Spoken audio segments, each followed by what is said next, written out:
the 1970s. Well, Clinton was Secretary of State. When are you talking about 2011. when the CIA were out of control? Overthrowing Libya in 2011. The CIA did not overthrow Libya. The people of Libya rose up as part of the Arab Spring, and then they fought against Muammar Gaddafi. Well, I mean, first of all, Muammar Gaddafi, who was overthrown by a combination of U.S. air power, CIA and special operations support on the ground in Libya, certainly giving targeting information to what were called rebel groups.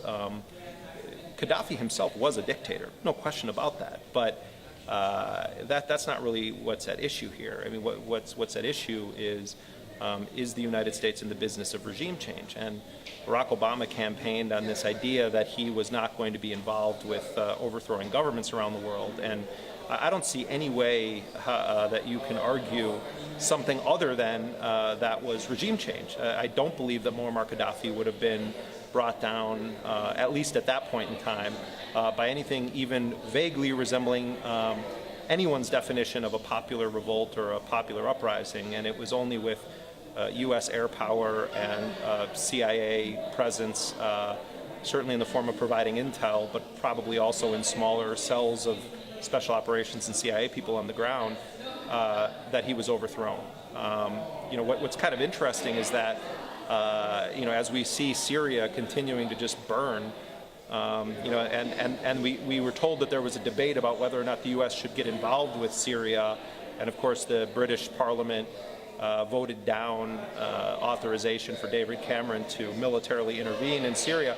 The U.S. has been intervening from the beginning. In fact, you could say that the U.S. was intervening on the side of the Assad government during the Bush administration when they were shipping prisoners to Syria to be tortured and interrogated under the Bush rendition program.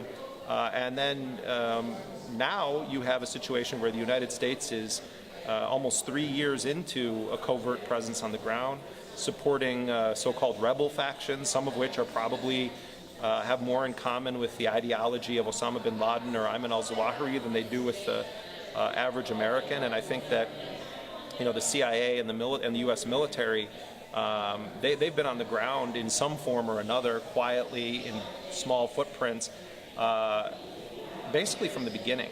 And one thing that the United States has really done in the past, let's say 6-8 years, is cultivate Qatar, the United Arab Emirates, and Turkey as essentially kind of proxy forces that can do the official business of war making or war profiteering, so that the U.S. role is somewhat shielded or masked.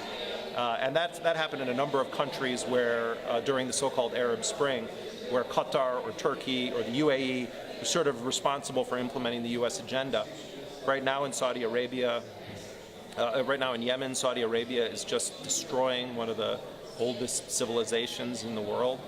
And Saudi's doing it with U.S. intelligence and munitions and support.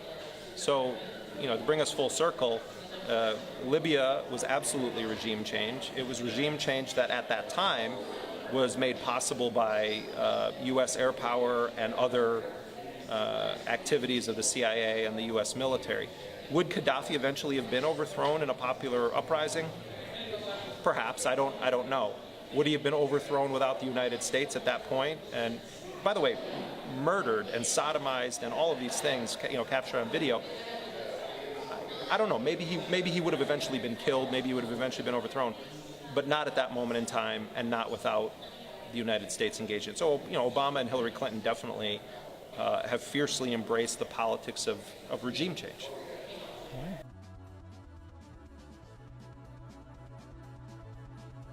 Well, what do you think about the United States overthrowing Libya? The United States did not overthrow Libya.